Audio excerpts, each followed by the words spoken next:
Halo, perkenalkan nama saya Revendal Suanta Tarigan. Saya dari Universitas Pancasakti Bekasi, NIM 28920500046, semester 1, Fakultas Ekonomi Bisnis, Prodi Manajemen, mata kuliah Aspek Hukum dalam Bisnis, dengan dosen pengampu Bapak Dermawan SEMM. Di sini saya ingin menjelaskan tentang materi asas-asas hukum perjanjian dan syarat-syarat sah hukum perjanjian. Di dalam hukum perjanjian terdapat 5 asas pokok, yaitu 1. Asas kebebasan berkontrak.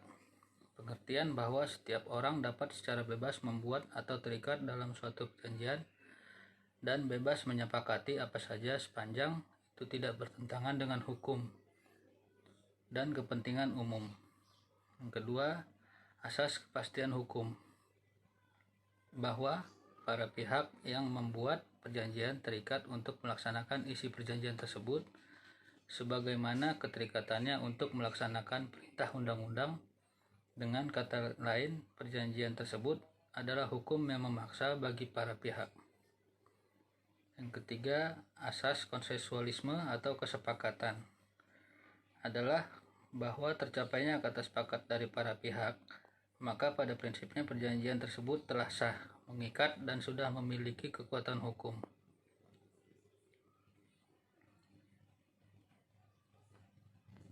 Yang keempat, asas kepribadian, adalah bahwa sebuah perjanjian hanya mengikat para pihak secara personal dan tidak mengikat pihak lain yang tidak memberikan kesepakatannya. Yang kelima, asas itikat baik, adalah para pihak harus jujur dan saling percaya serta tidak ada niat untuk menipu pihak lainnya sehubungan dengan perjanjian yang mereka sepakati. Lalu syarat-syarat sah hukum perjanjian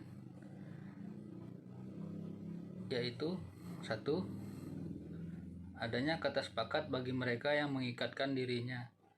Kata sepakat dalam perjanjian pada dasarnya adalah para pihak yang membuat perjanjian harus sepakat atau setuju mengenai hal-hal pokok atau materi yang diperjanjikan, di mana kesepakatan itu harus dicapai dengan tanpa ada paksaan, penipuan, atau kekhilafan.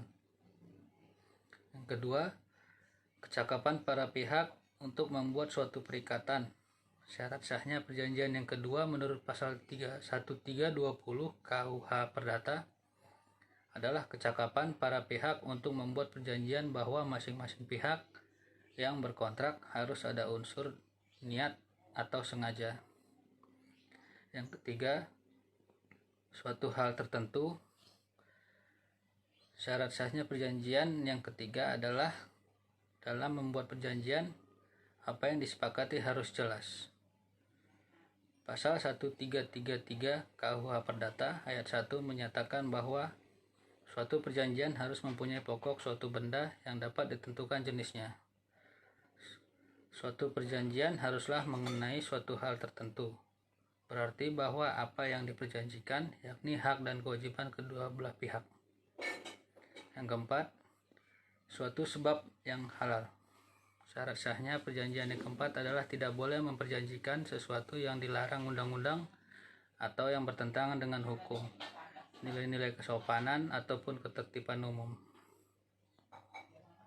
Perjanjian semacam ini dilarang dan tidak memenuhi syarat sah suatu perjanjian atau kontrak.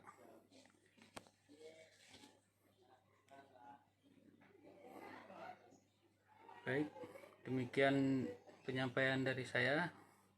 Lebih kurangnya saya mohon maaf. Atas perhatiannya saya ucapkan terima kasih.